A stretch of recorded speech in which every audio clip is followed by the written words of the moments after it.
ఢిల్లీలో ఏర్పాటు చేసిన మీడియా సమావేశంలో కాంగ్రెస్ నేతలు మాట్లాడుతున్నారు. లైవ్ చూద్దాం.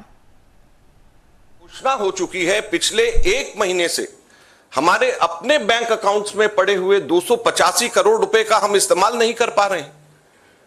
हम लोगों को पब्लिसिटी के लिए अखबारों के अंदर स्लॉट्स बुक करने, हम लोगों को पब्लिसिटी के लिए इलेक्ट्रॉनिक मीडिया के अंदर स्लॉट्स बुक करने, हमको सोशल मीडिया के अंदर इस्तेमाल करना है, हमको पोस्टर छपवाने, हमको पैम्फलेट छपवाने। अगर हम लोग वो काम भी नहीं कर सकते तो किस प्रकार से लोकतंत्र जिंदा रहेगा और कैसा लोकतंत्र है?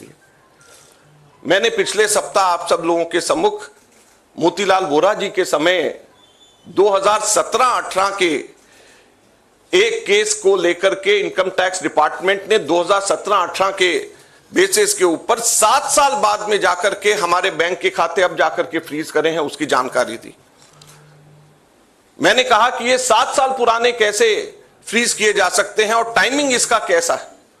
लेकिन मुझे अभी बहुत दुख के साथ कहना पड़ रहा है कि पिछले हफ्ते ये नोटिस हम लोगों के पास में आया है, इसकी कॉपी आप सब लोगों को मिल गई है, आप सब लोगों के आ गई है, आप जरा देखिए। ये सीताराम केसरी जी के जमाने का नोटिस हमें पिछले हफ्ते आया।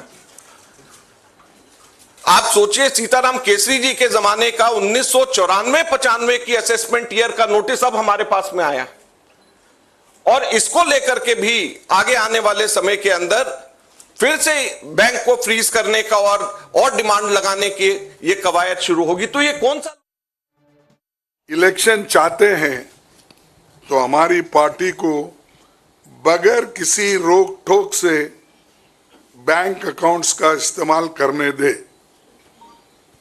और जो इनकम टैक्स का क्लेम है वो अंततः कोर्ट के निर्णय के अनुसार सेटल हो जाएगा। राजनीतिक दल टैक्स नहीं देते, बीजेपी कभी इनकम टैक्स नहीं दी, लेकिन ये लागू सिर्फ कांग्रेस पे हो रहा है। कोई पॉलिटिकल पार्टी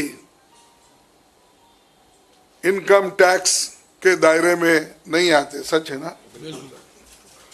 सेटल हो जाए। राजनीतिक दल नहीं आते, बीजेपी ने कभी नहीं दिया अकाउंट।